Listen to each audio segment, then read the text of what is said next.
The Velkaran Empire had conquered 47 star systems. Their war fleet numbered in the thousands. Their soldiers were bred for battle. Their commanders trained from birth to wage war across the stars. When the Empire turned its attention to the small blue planet called Earth, the High Council expected nothing more than another easy conquest. Admiral Kethver stood on the command bridge of his flagship, the Eternal Dominion, watching the tactical display with growing confusion. His fleet of 300 warships had entered the Sol system expecting resistance. The humans had been warned. They knew the Velkaran were coming. Yet the scanners showed only a single vessel moving to intercept them. One ship. Kethver, second in command, a younger officer named Trilvax, stepped forward with uncertainty in his voice. He asked if there was some mistake in their sensors. Perhaps the humans were hiding their fleet behind one of the gas giants. No species would be foolish enough to send a lone vessel against the might of the Velkaran Armada. The Admiral ordered a deep scan of the entire system. His crew worked quickly, their instruments sweeping across every planet, every moon, every asteroid. The results came back the same each time. There was no hidden fleet, no defensive stations, no orbital weapons platforms. Just that single ship, moving steadily toward them through the darkness of space. The vessel was not particularly large by galactic standards. It measured approximately 2 kilometers in length, which made it comparable to a Velkaran heavy cruiser. Its design was unlike anything in the Imperial database. The hull was angular and aggressive, covered in what appeared to be layered armor plating. Strange geometric patterns decorated its surface, and its engines burned with an unusual blue-white intensity. Kethver found the situation amusing. He ordered his communications officer to open a channel to the human vessel. Perhaps these creatures wished to surrender before the battle began. It would save him the trouble of destroying their primitive ship. The view screen flickered to life, revealing the interior of the human vessel. Kethver had studied images of humans before the invasion. They were soft creatures, lacking natural weapons or armor. Their bodies were fragile, their lifespan short. They had only achieved faster than light travel within the last century. By all measures, they should have been easy prey. The human who appeared on screen was a female with dark hair pulled back from her face. She wore a simple uniform, and her expression showed no fear whatsoever. When she spoke, her voice was calm and steady. She identified herself as Captain Sarah Chun of the United Earthship Prometheus. She stated that the Velkaran fleet was in violation of human sovereign space and demanded their immediate withdrawal. Laughter erupted across the Velkaran bridge. Trilvax could barely contain his amusement. This single human dared to demand the withdrawal of 300 warships. It was the most absurd thing any of them had ever witnessed. Kethver silenced his crew with a gesture. He addressed the human captain with condescension dripping from every word. He explained that the Velkaran Empire did not negotiate with inferior species. He gave her one chance to surrender her vessel and provide information about Earth's defenses. In exchange, he would grant her a quick death rather than sending her to the labor camps. Captain Chen's expression did not change. She simply nodded once and said that she had offered them the chance to leave peacefully.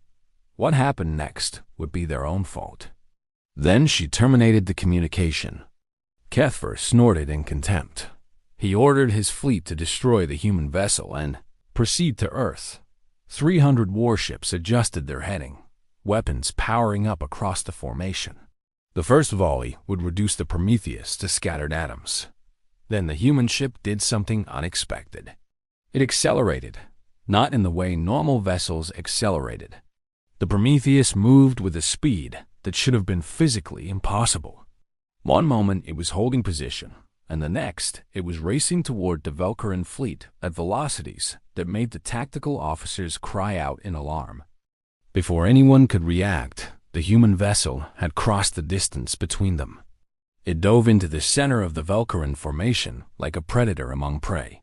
The first warship to open fire found its weapons passing, through empty space where the Prometheus had been a fraction of a second before.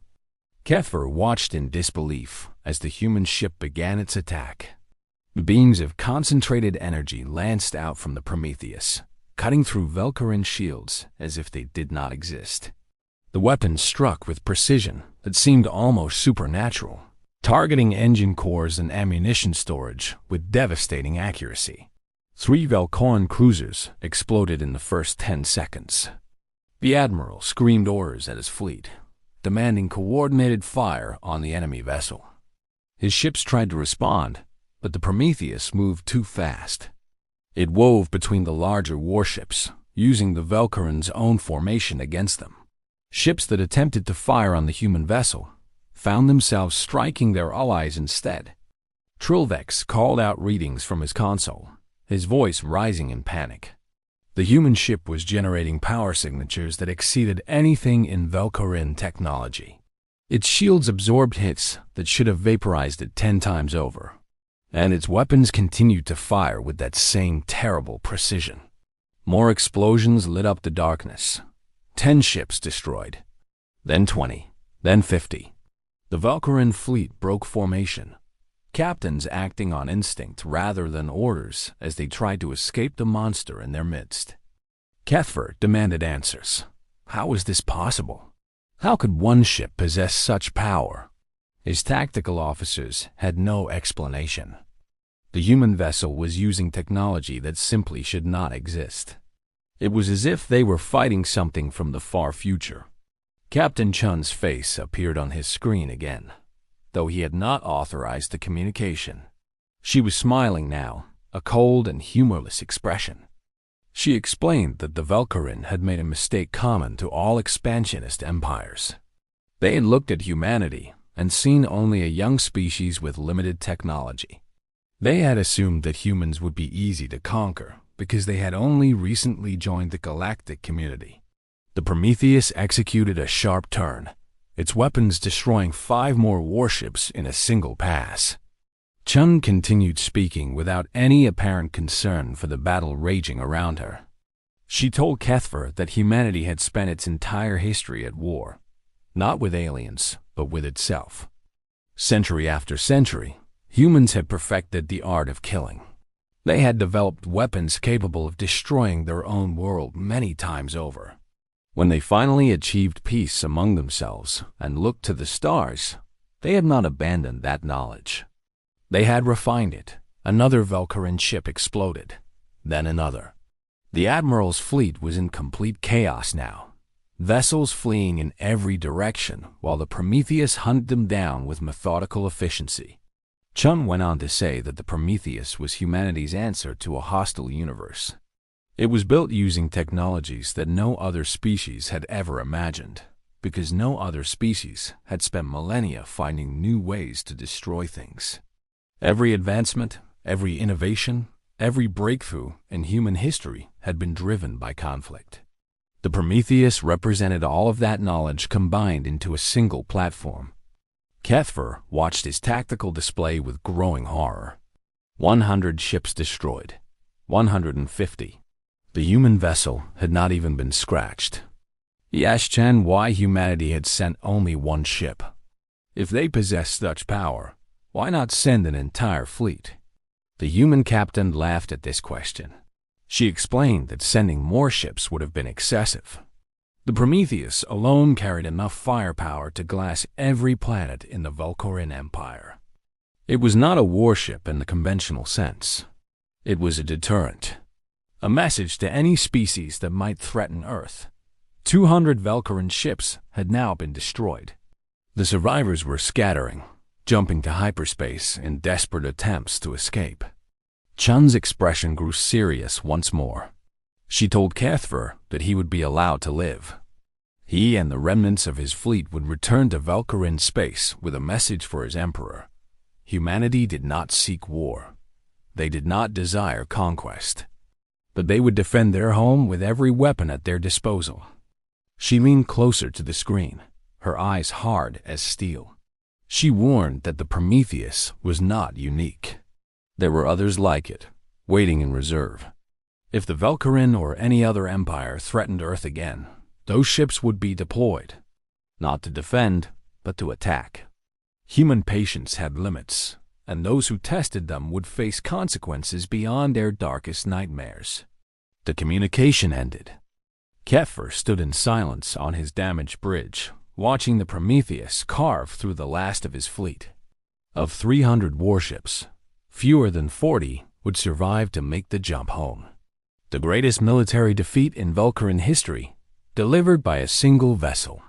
As the admiral prepared his ship for emergency hyperspace travel, he finally understood the truth that humanity had tried to tell him from the beginning. Some species were not prey despite their appearance. Some species had clawed their way to the stars through blood and fire, emerging stronger for the struggle. The humans had sent one ship because one ship was all they needed. In the months that followed, the Valkyrian Emperor received Admiral Kepler's report, along with the sensor recordings from the battle. The evidence was undeniable. The Imperial Council convened an emergency session to discuss their response. There was no debate, no calls for vengeance, no plans for a larger invasion. The Valkyrians simply removed Earth from their list of potential conquest targets and marked human space as a protected zone. Warning beacons were placed at the border, advising all Imperial vessels to avoid contact with humanity. Word spread through the galactic community. Other empires took notice. The Draxian Collective, which had been planning its own expansion toward Earth, quietly redirected its efforts elsewhere. The Marvani Federation sent diplomatic envoys rather than warships, requesting peaceful trade relations. Humanity welcomed these overtures with open arms. They had no desire for conflict with their galactic neighbors. The Prometheus and its sister ships remained docked at their secret bases, waiting in silence for threats that would hopefully never materialize.